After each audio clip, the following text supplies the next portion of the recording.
Assalamu alaikum and welcome to day 5 of the Ramadan Dua Accelerator.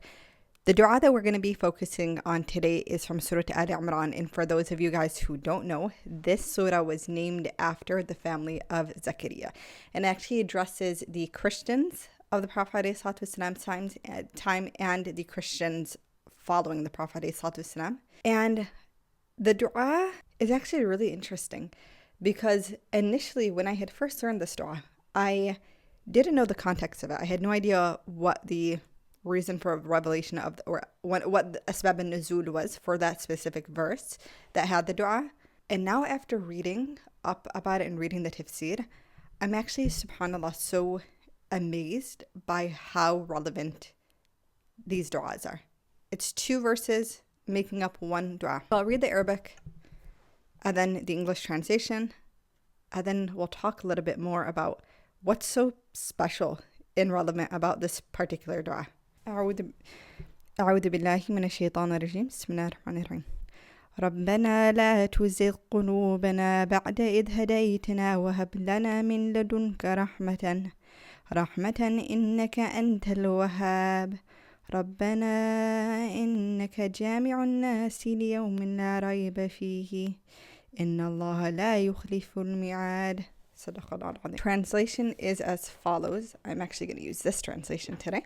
O our Lord, do not deviate our hearts after you guided us, and you grant for us from your side mercy. Truly you are the bestower. O our Lord, verily you are who gather mankind on the day that there is no doubt in it, the day of resurrection. Verily Allah never breaks the promises. And I'll actually give another translation just so we can further emphasize the meaning, inshallah. Our Lord, make not our hearts swerve after having guided us, and bestow upon us a mercy from thy presence. Truly thou art the bestower. Our Lord, thou art the gatherer of mankind, and unto a day about which there is no doubt. Truly God will not fail the trust. The trust is the promise. This verse is saying, Rabbana, Ya Allah, essentially do not make our hearts swerve or do not make us misguided. Do not make our hearts detach from you after you have granted us guidance, and gift to us from you mercy, because you are the gifter. It focuses on the name of Allah subhanahu wa ta'ala, Al-Wahhab, which translates roughly to the gifter. And then it goes on to further validate the fact that there is going to be a day, Yawm al-Qiyamah, where we're going to be gathered and we are going to have to face the truth and the consequences of our actions. And so essentially, right, the connection here is we're asking Allah subhanahu wa ta'ala to keep our hearts firm upon the faith, and realizing that hidayah or guidance is a gift from Allah subhanahu wa ta'ala. And the reason it's so important is because one day we're going to be held accountable for that. One day we are going to see the truth right in front of our eyes. It's not a metaphor. There is a Yawm al-Qiyamah. We are going to be forced to answer for the things that we have done. And at that point, it's going to be determined what our final destiny is. This entire dua, ربنا لا تزغ قلوبنا بعد إذ هديتنا وهب لنا من لدنك رحمة إنك أنت الوهاب ربنا إنك جامع الناس ليوم لا ريب فيه إن الله لا يخلف الميعاد, is actually very similar to a dua that the Prophet ﷺ used to make very regularly. I believe that this is the dua that he used to make the most often. And this is not in the Quran, it came from the Prophet ﷺ, but he would say, make my heart firm or make my heart steadfast on the deen. Why is this so interesting? You're like, okay, Hannah, that makes sense. Obviously, yes, we would like to ask for guidance in what it is. The reason it's so powerful is because the verse right before it actually describes the nature of Quranic interpretation. And bear with me while I explain this, inshallah. The verse right before these verses is talking about the fact that there are things in the Quran, verses that are clear-cut. They only have one meaning. That's all it means. That's what it is, right? And then there are verses that have a little more ambiguity, meaning the interpretation is a little more flexible, and the scholars then are able to understand which ones are the foundational beliefs of our deen and which ones have a little bit more openness to what could be understood from them through what the Prophet ﷺ told us and through other methodologies of Quranic interpretation. Now, why is this powerful? Because Allah is also validating the fact that there are people who love to take the mutashabihat, which are the ambiguous type verses, the ones that aren't super straightforward, they don't give us an exact ruling or have a very foundational understanding, And they like to play around with it, and they like to interpret it for themselves, and they like to intellectualize it. And Allah subhanahu wa ta'ala actually says, فَأَمَّا الَّذِينَ فِي قُلُوبِهِمْ زَيْغٌ فَيَتَّبِعُونَ مَا تَشَابَهَ مِنْهُ ابْتِغَاءَ الْفِتْنَةِ. This is interesting. If you're not familiar with Arabic, you might not catch the word here that I'm finding really intriguing. But Allah is essentially saying, for those whose hearts are swerving, they are following the ambiguous verses, and it's leading them to follow fitna. And so they're looking for the interpretation of something that is not muhkam, it's not set in stone, something that's more symbolic. And the only one who knows the exact meaning of those verses is Allah subhanahu wa ta'ala. The next verse is saying, basically, don't be these people. Don't be from those people. And then the literal dua goes, رَبَّنَا لَا تُزِغْ قُلُوبَنَا, meaning don't let us be from those people. And the thing about it is a reminder that hidayah is a gift from Allah subhanahu wa ta'ala, and as easy as it is given, it can be taken away. Assalamu alaikum, guys. This is Editing Hannah here, and I realized I completely forgot to share the reflection that I was trying to share earlier on, which is the fact that it's so interesting to me that this verse speaks about people who try to interpret the Quran, intellectualize the Quran. And it's interesting to me because what I see as a huge trend in especially the younger Muslim community is this attempt to intellectualize and debate and just go at it without having proper knowledge to do so. And it causes this fitna, it's people calling out other people on TikTok based on verses that they don't actually know the meaning of. They're not scholars themselves. They can't tell you who their teachers are or what scholars are learning from to be able to substantiate that what they're saying is coming from an authentic source. And instead of focusing on the points of our deen that are meant to be a source of personal development and growth, they're focusing on the things that are intellectually stimulating, but for the wrong reasons.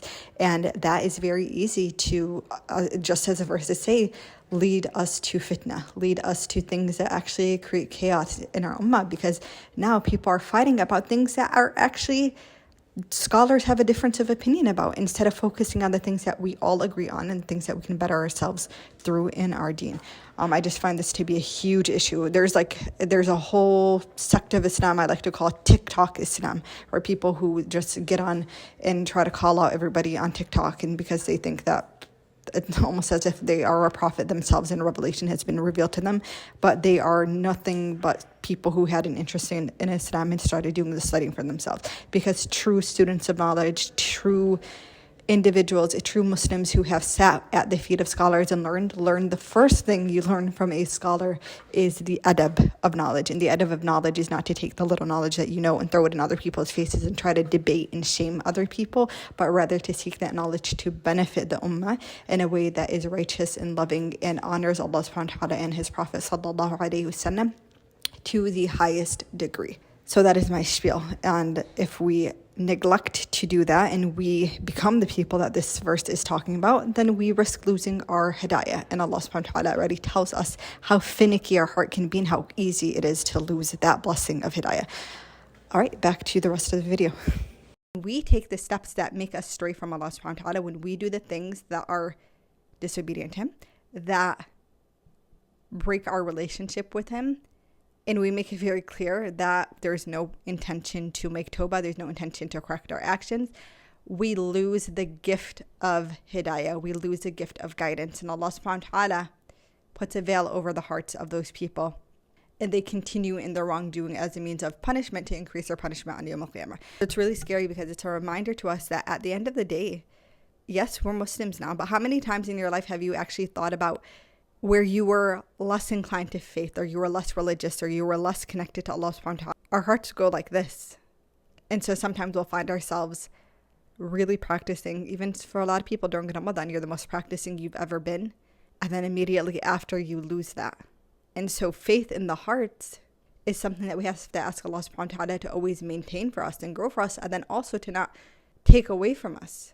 And the reason being is we constantly remind ourselves that there is a day of judgment, that we're going to be held accountable for those things. And if we lose the gift of hidayah, if Allah subhanahu wa ta'ala allows for our hearts to be misguided, we are going to face the decisions we made that led to that misguidance on the big screen on Yawm al-Qiyamah, and we do not want that. I hope that this was helpful for you guys. If you like this video, please give it a like and share with others, as well as subscribe to the YouTube channel if you have not already. Please know, because this is one of those verses that there's the translation can be a little debated. So mutashabihat, I said more ambiguous. There are lots of different ways to translate it. Essentially, some say symbolic, some say it's not as clear. We are not the ones who are supposed to be interpreting that, actually. There's a hadith from Prophet ﷺ where he says, those who interpret the Quran, the one who interprets the Quran, let him take his seat in the hellfire. And that's not referring to the scholars of the Quran, but referring to the layperson who interprets the Quran and tries to give to it meaning without having the right prerequisites to do so. Our scholars of Quran, the amount of effort and work they put in to be able to become scholars of the Quran is beyond just understanding the Quran, understanding Arabic, understanding the Seerah of the Prophet ﷺ, understanding Hadith. It goes even as far as they have to understand the poetic language of the Arabs during the time of the Prophet ﷺ. They have to actually know poetry, because so much of the verses of the Quran used words from the poetry to connect to those people and to remind them, these words of the Quran are better than the poetry that you guys are making up, that are coming from you, because these are words that are divine. Just be very clear about that. That's why I try to be very mindful. There's a difference between reflecting and interpreting. So be careful if someone asks you, what does this mean? If you don't know what it means and you haven't read the tafsir of it and you're not following what scholars teach us it means, you might share reflection if it's one of the things that you can reflect on, such as we reflect on how Allah subhanahu wa ta'ala is the one who gives and takes guidance, but we're not there to offer interpretation or to deduce rulings from the verses. That can be really, really dangerous. I will see you guys in the next one, inshallah.